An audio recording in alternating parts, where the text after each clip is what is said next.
Welcome my dear student. एक बार फिर से इस ऑनलाइन एंटोमोलॉजी क्लासेस में आप लोगों का स्वागत है। इस लेक्चर में हम अब रेशम कीट के उद्योग के बारे में डिस्कस करेंगे। तो आइए हम अपने पॉइंट पे आते हैं और देखते हैं। और ये भी बताने की ज़रूरत नहीं है, ऊपर लिखा है BSc AG 3rd year and 3rd semester के लिए यह जो बेनिफिशियल इंसेक्ट का जो भी वीडियोस है दोनों के लिए उपयोगी है। अब आते हैं हम अपने पॉइंट पे। रेशमी उद्योग। रेशमी उद्योग को स्टूडेंट हम सेरीकल्चर कहते हैं। सेरीकल्चर के बारे में हम चर्चा करेंगे, इनको देखेंगे इनमें क्या क्या होता है। तो सबसे पहले हम अपने पॉइंट पे आते हैं कि जो भारतवर्ष है रेशम उद्योग का प्रचलन काफ़ी पुराना है। यानी मतलब रेशम का जो उद्योग चलते आ रहा है लगभग 1000 वर्ष पुराना, 1000 वर्ष पुराना है। लगभग 1000 वर्ष पुराना या काफ़ी समय से इसका प्रचलन 1000 वर्ष पुराना है, जिसका जो है भारतवर्ष में प्रतिवर्ष 1000 करोड़ केजी रेशम प्राप्त किया जाता है, जिसमें 50% जो रेशम होता है, जिसमें 50% जो रेशम होता है सिर्फ मैसूर से प्राप्त किया जाता है। मैसूर, उसके बाद अन्य राज्य पश्चिम बंगाल, महाराष्ट्र, बिहार, अन्य राज्यों से रेशम प्राप्त किया जाता है। द्वितीय विश्व युद्ध के दौरान, द्वितीय महाविश्व युद्ध के दौरान रेशम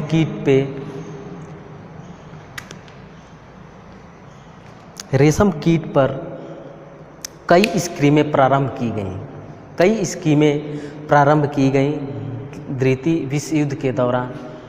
आते हैं हम यहाँ, आपका फर्स्ट पॉइंट होगा 1943 में केंद्रीय रेशम अनुसंधान प्रक्षेत्र बहरामपुर में स्थापना किया गया। यह बहरामपुर आपका पश्चिम बंगाल में पड़ता है। सेकंड हो जाएगा 1948 में रेशम अनुसंधान केंद्र देहरादून में स्थापित किया गया। उसके बाद अन्य राज्यों में रेशम उद्योग को काफ़ी प्रचलित किया गया। इसके बाद हम देखते हैं नेक्स्ट आपका हो जाएगा जो रेशम उद्योग को मुख्यतः 3 भागों में बांटा गया है।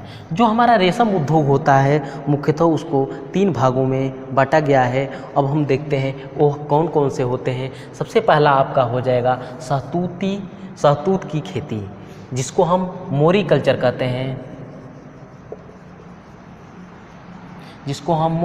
कहते हैं, सेकंड आपका हो जाएगा कीट पालन तथा कोया उत्पादन। दोस्तों यहाँ कोया का मतलब कोकून होता है, जिससे हम रेशम का धागा प्राप्त करते हैं। और आपका तीसरा हो जाएगा धागाकरण, थ्रेडिंग, सिल्क को तैयार करना, धागों को साफ करना, वह इसके अंतर्गत हम चर्चा करेंगे। और जो है कीट पालन के बारे में और जो है कोया उत्पादन के बारे में हम इसके अंतर्गत चर्चा करेंगे। इसके पहले हम देखते हैं शहतूत की खेती। स्टूडेंट, जो रेशम कीट होते हैं, जो रेशम कीट की सूंडियाँ होती हैं, वह शहतूत की पत्तियों को खाती हैं। इसीलिए हमको आवश्यक होता है कि शहतूत का खेती करना। जो रेशम कीट पालन संस्थान है, जो केंद्र हैं, वहाँ सबसे पहले इनकी रेशम कीट की बागीचा लगाया जाता है, जिससे रेशम शहतूत की पत्तियों को प्राप्त करते हैं और उसके बाद इनका रियरिंग होता है। तो हम यहाँ देखते हैं यह काफ़ी प्रोटीनस होती है, उनके लिए काफ़ी पौष्टिक होती हैं शहतूत की पत्तियाँ, जिनका वह उन रेशम कीट के सूंडी जो है खाते हैं। इनकी 4 स्पीसीज जो हैं मुख्य हैं, जो जिनका खेती किया जाता है। पहला हो जाएगा आपका मोरस अल्बा,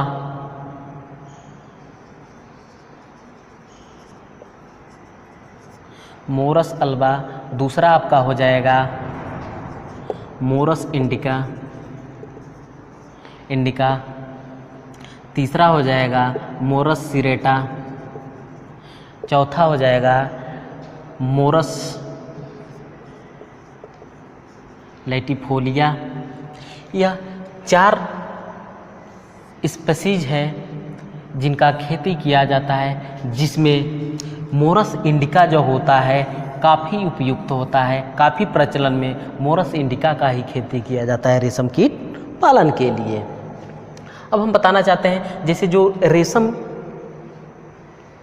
शहतूत की खेती जो होती है, यह बलुई मृदा में उपयुक्त होती है। इसके लिए बलुई मृदा उपयुक्त होती है रेशम के शहतूत की खेती के लिए। इसके बाद हम देखते हैं इनकी जो है कई वैरायटी जो है मोरस जो इंडिका होती है, इसकी कई वैरायटी है। 5162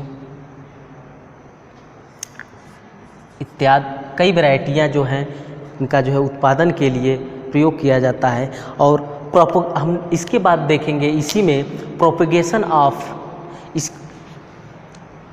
शहतूत की खेती, मोरिकल्चर, इसका प्रोपगेशन संवर्धन हम देखेंगे। स्टूडेंट, इनका जो है प्रोपगेशन सीड के द्वारा भी किया जाता है, ग्रेफ्टिंग के द्वारा भी किया जाता है, स्टेम कटिंग के द्वारा भी किया जाता है। लेकिन सबसे उत्तम क्वालिटी का जो प्रोपगेशन होता है स्टेम कटिंग के द्वारा होता है। स्टेम कटिंग के द्वारा ही उसका सबसे अच्छा होता है प्रोपगेशन। और निराई गुड़ाई करने के बाद जो है, जो प्रति वर्ष 5000 से 6000 kg लीफ जो है उसका शहतूत की पत्ती जो होती है प्रति हेक्टेयर प्राप्त किया जाता है, जिसको हम रेशम कीट को, जो सुंडी होती है रेशम कीट की, उसको खिलाते हैं। इसके बाद हम नेक्स्ट इस पे चर्चा करने वाले हैं।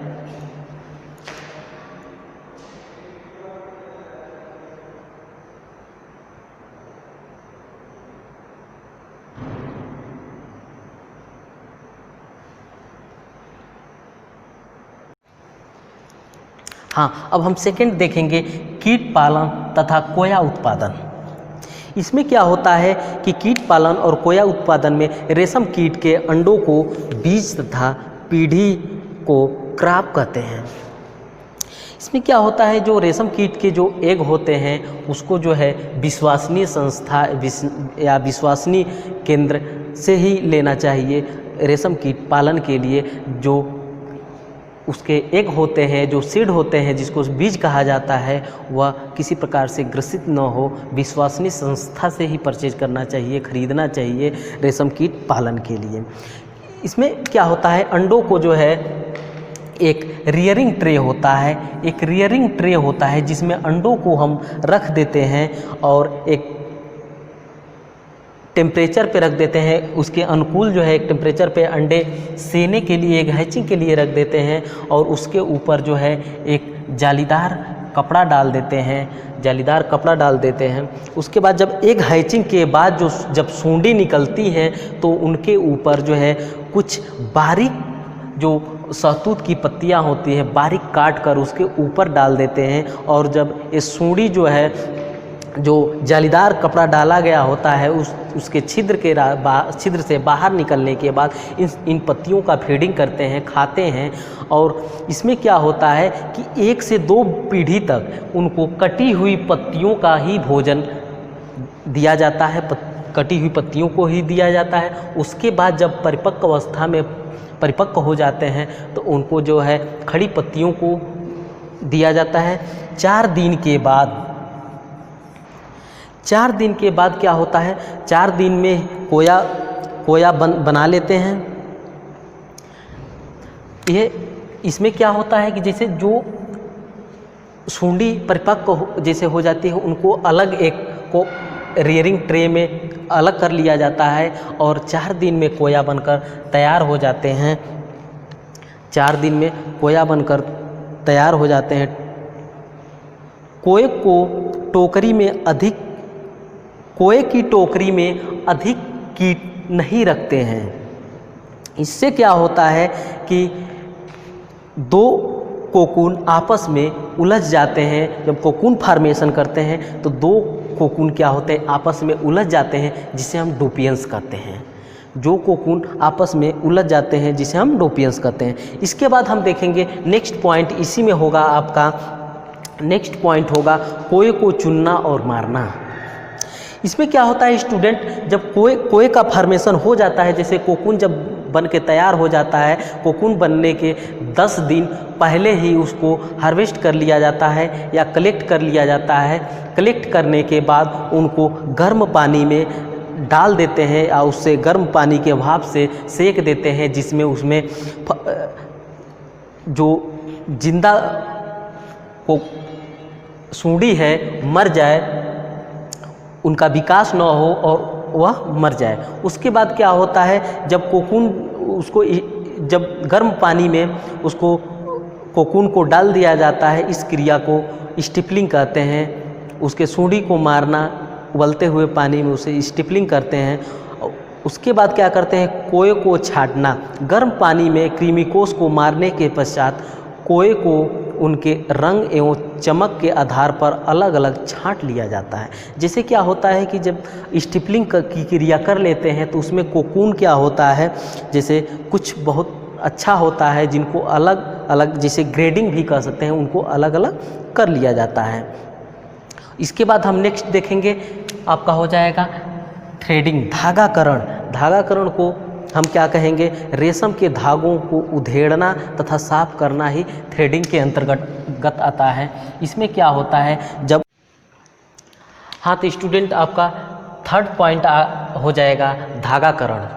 इसमें क्या होता है, स्टिपलिंग की क्रिया करने के बाद जब कोकून को आप ग्रेडिंग कर लेते हैं, इसमें क्या होता है, धागाकरण के लिए क्या होता है, जैसे कोकून को जब स्टिपलिंग करते हैं तो उसमें धागा जो है मुलायम हो जाते हैं और जो है हल्का उसमें स्पेस हो जाता है। इसमें धागाकरण में क्या होता है कि 3-4 कोकून को इकट्ठा जो है एक लकड़ी का फ्रेम होता है जिसमें अलग अलग छिद्र होते हैं। इन छिद्र के रास्ते से इनका जो ऊपरी सतह का धागा होता है उन चारों को इसमें से प्रवेश करा के आगे जो है एक चरखी लगा होता है जिसमें आप जेट देते हैं और ये चारों धागे आराम से जो है उधेड़े जाते हैं और जो है एक रेशम का धागा तैयार किया जाता है। उसके बाद हम यहाँ बताना चाहते हैं नेक्स्ट पॉइंट आपका क्या हो जाएगा, रेशम उद्योग में रेशम उद्योग की आवश्यक सामग्रियाँ। रेशम उद्योग के लिए जैसे आप रेशम का उद्योग कर रहे हैं तो उसके लिए आपको कौन कौन सी सामग्री चाहिए, तो आपका सबसे पहले हो जाएगा तिपई, उसके बाद सेकंड हो जाएगा ट्रे और एक नेट हो जाएगा। उसके बाद पत्तियां जो है उसको काटने के लिए चाकू और नेक्स्ट हो जाएगा आपका हाइड्रोमीटर चाहिए, आर्द्रता मापी। उसके बाद नेक्स्ट आपका हो जाएगा हीटर एंड कूलर। उसके बाद 7वां आपका हो जाएगा कोकून गेज और नेक्स्ट हो जाएगा आपका थर्मामीटर और लास्ट आपका है पैराफिन। इतना सामग्री आपको रेशम कीट उद्योग के लिए आपको आवश्यक है। उसके बाद हम यहाँ नेक्स्ट पॉइंट पे आते हैं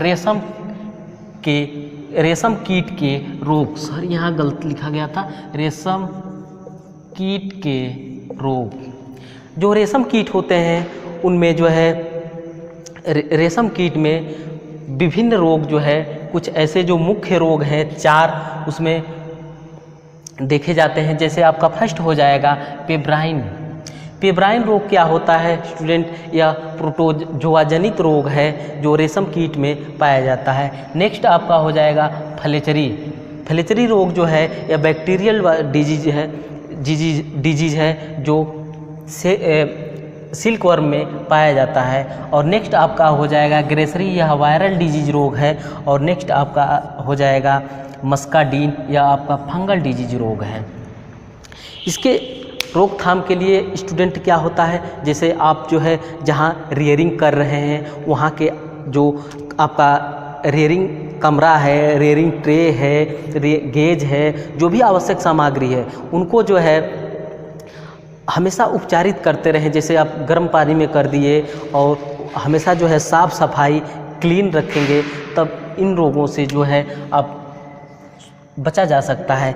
इस लेक्चर में जो है आज हम रेशम उद्योग के बारे में चर्चा किए और आपका जो है यह लेक्चर जो है बेनिफिशियल इंसेक्ट रेशम कीट का कंप्लीट हो गया। और जो है इसके बाद हम नेक्स्ट लेक्चर में न्यू टॉपिक स्टार्ट करेंगे। इसी बेनिफिशियल का जो इंसेक्ट है लैग इंसेक्ट यानी लाख का कीट के बारे में चर्चा करेंगे। Okay, thank you.